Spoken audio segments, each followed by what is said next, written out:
আসসালামু আলাইকুম। এই তো কলা গাছের থুর নিয়ে চলে আসলাম। ভালোভাবে থুরের উপরের খোসাটা ফেলে দিব।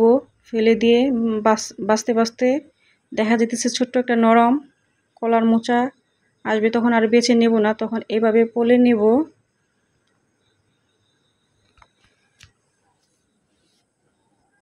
বেছে নিব।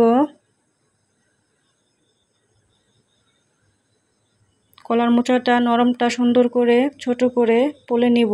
এই তো আমি এইভাবে পলে নিয়েছি।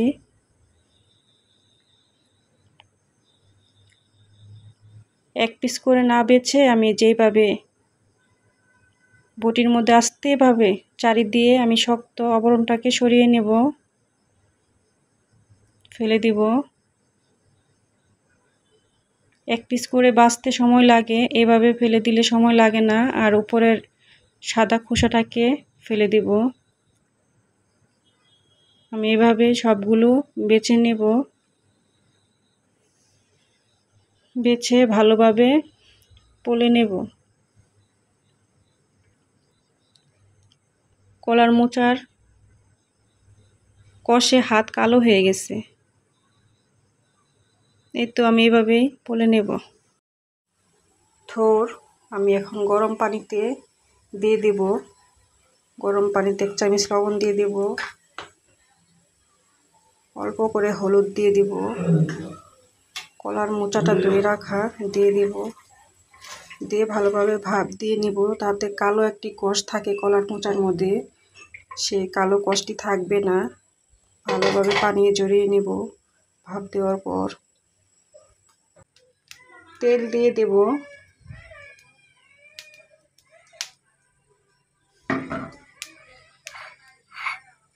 এখন পেঁয়াজ দিয়ে দেব। পেঁয়াজ রসুন দিয়ে একটু লাল করে ভেজে নেব।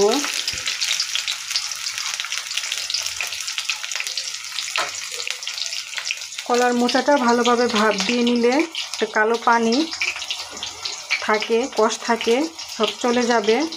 ধুয়ে পানি ঝরিয়ে তারপরে ভাজি করে নেব।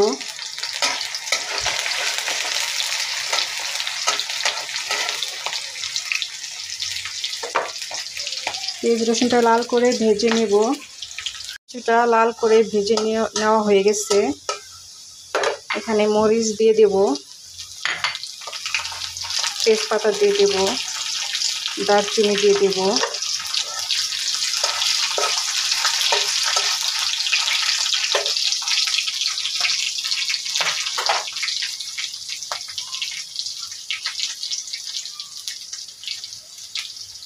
এখানে কিছু রসুনের পেস্ট দিয়ে দেব, পেঁয়াজের পেস্ট দিয়ে দেব, কিছুটা আদা দিয়ে দেব, দিয়ে কিছুক্ষণ ভেজে নেব।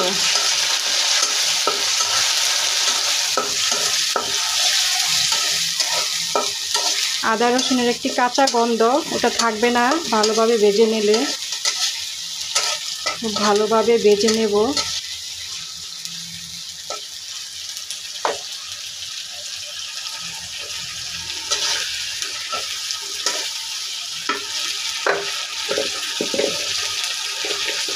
এখানে দিয়ে দিব ধনের গুঁড়ো, রাঁধুনি গুঁড়ো, দুটো একসাথে মিক্স করে নিয়েছি।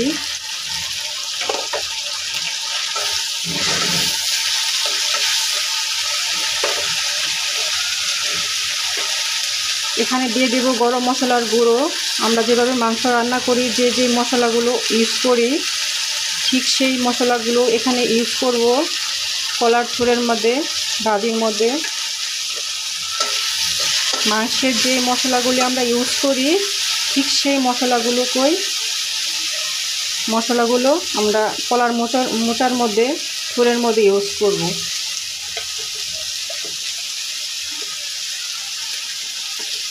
এখানে আমি কিছুটা হলুদ দিয়ে দিচ্ছি। এখানে মরিচের গুঁড়ো দিয়ে দিলাম, স্বাদ মতো লবণ দিয়ে দিব।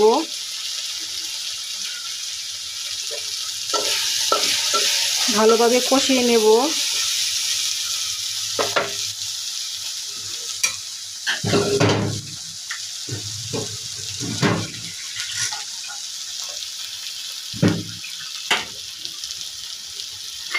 এখানে কিছু পানি দিয়ে দেব, পানি দিয়ে ভালোভাবে কষিয়ে নেব।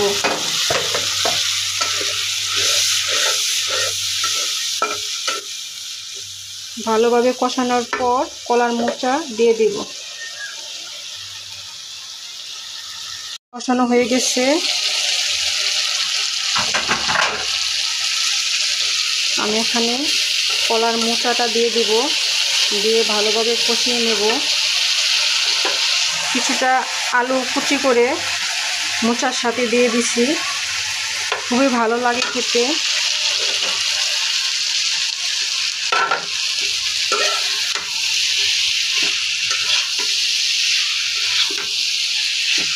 ভালোভাবে নাড়াচাড়া দিয়ে ভালোভাবে নাড়িয়ে চাড়িয়ে কষিয়ে নেব।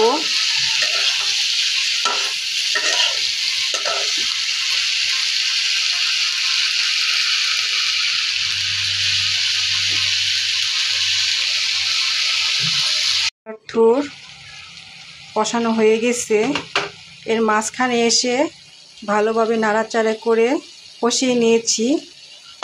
এখন অল্প পরিমাণ পানি দিব, ভালোভাবে সিদ্ধ করে নেব।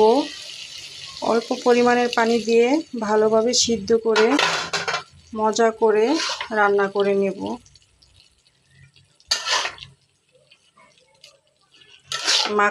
মাখা মাখা করে পানি দিয়েছি,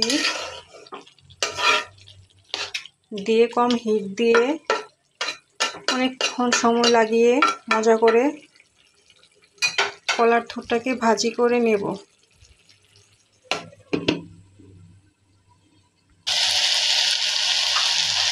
কলা গাছের থুর ভাজি পানিটা শুকিয়ে গেছে।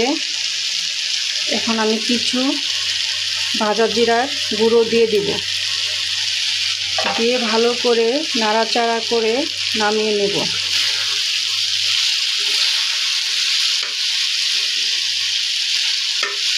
মজাদার কলার থুর ভাজি